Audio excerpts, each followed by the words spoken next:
Hey everyone, this is level 6. Today I want to share with you a trick I used in FL Studio on my song Drop in the Bucket. It uses the P controller and DirectWave to make a sort of funky noise gate.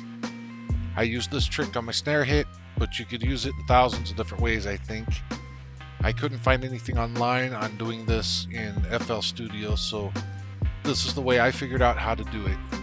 If you know of another way, maybe using a free VST meant for noise gating, please share in the comments below so we can all learn about that. So what is a noise gate? From Wikipedia, a noise gate is an electronic device or software that is used to control the volume of an audio signal. Comparable to a compressor, which attenuates signals above a threshold, such as loud attacks from the start of musical notes. Noise gates attenuate signals that register below the threshold. However, noise gates attenuate signals by a fixed amount, known as the range. In its simplest form, a noise gate allows a main signal to pass through only when it is above a set threshold. I'll show you how I made this, and you'll quickly see the many possibilities. Let's get started.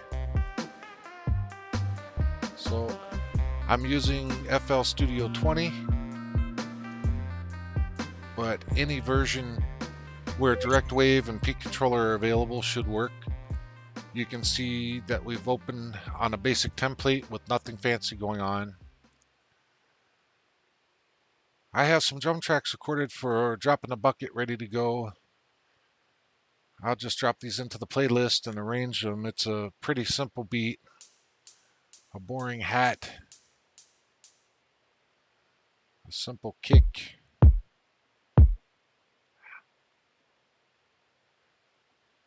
a snare with a little bit of reverb. Arrange those so they line up. So now let's assign them to mixer inserts. It's not really necessary to assign them all for this demonstration, but I just kind of like to do it by habit. The important one is the snare, and that's going to sit on insert 3. Clean this up a bit. So the snare will route through insert 3 on the mixer. Now we need to insert a DirectWave Sampler and route it through a separate insert, insert 4 for this example. DirectWave is under the samplers.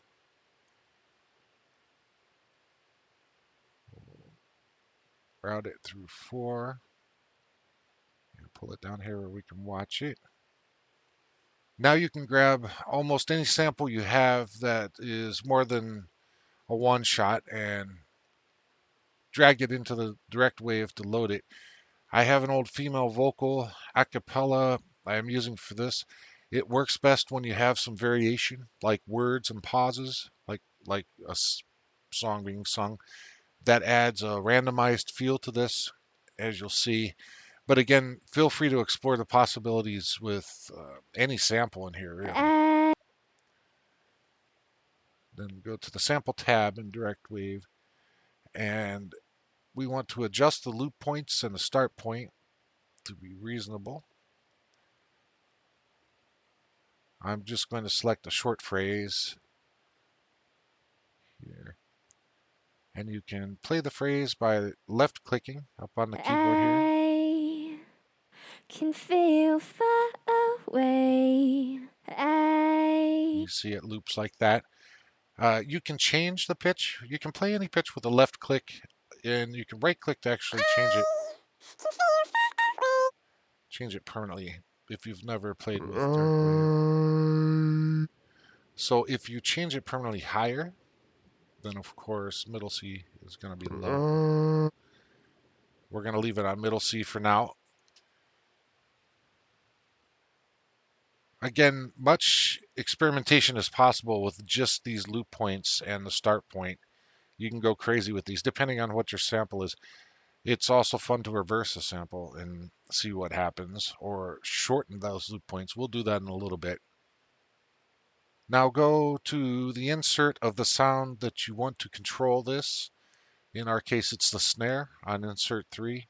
And we're going to load up in one of the empty slots a Fruity Peak controller.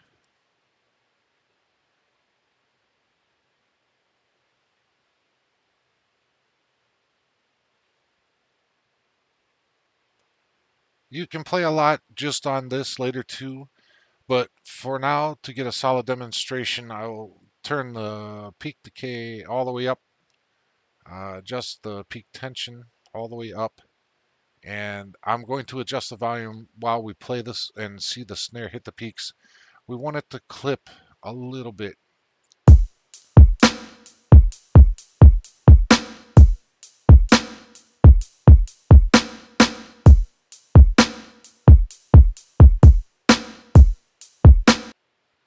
So that may or may not be important for your sound, but that has worked best for the snare.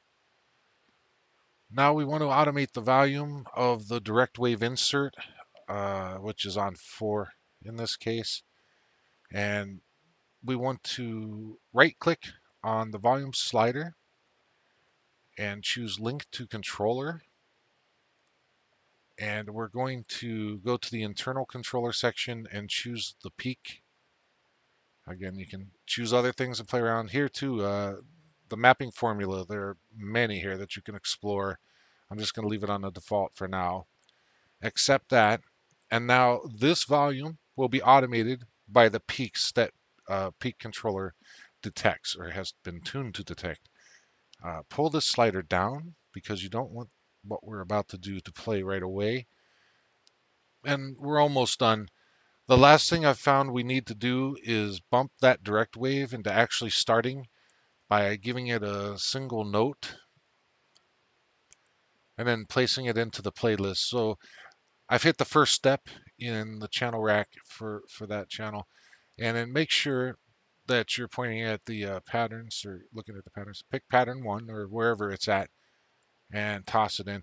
It only needs to be a bar. It's only to start this off. It kicks off that play at the start point, and from then on it keeps playing around on the loops. So this actually won't sound out because the volume for that channel starts all the way down. So let's give it a listen. Now when I hit play, you will hear some seemingly random grunts or squeaks on some of the snare hits. Keep track of the direct wave position when the snare hits and you'll get the idea.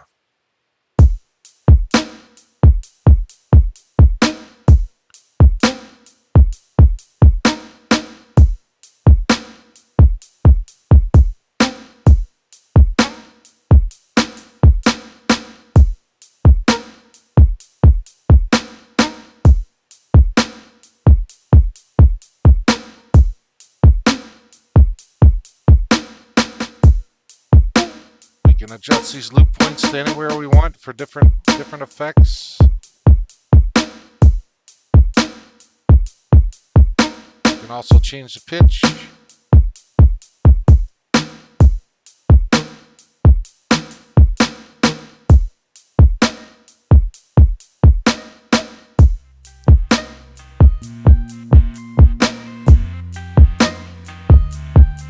Trust me, this can keep you busy for hours just exploring this. So that's it. That's my poor man's simpleton solution to adding a noise gate in FL Studio. Try using different samples, try reversing them, tighten and loosen that loop. Remember that DirectWave Sampler is routed through its own insert, so you can add other effects to that. Go crazy on it.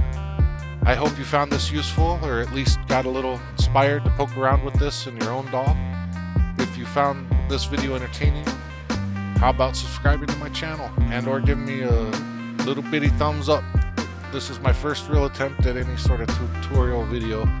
Let me know what you enjoyed or what I could do better down in the comments. Also, let everyone know what else you've discovered about this.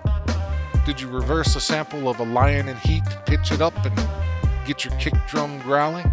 Let us all know. Thanks for watching, my friends.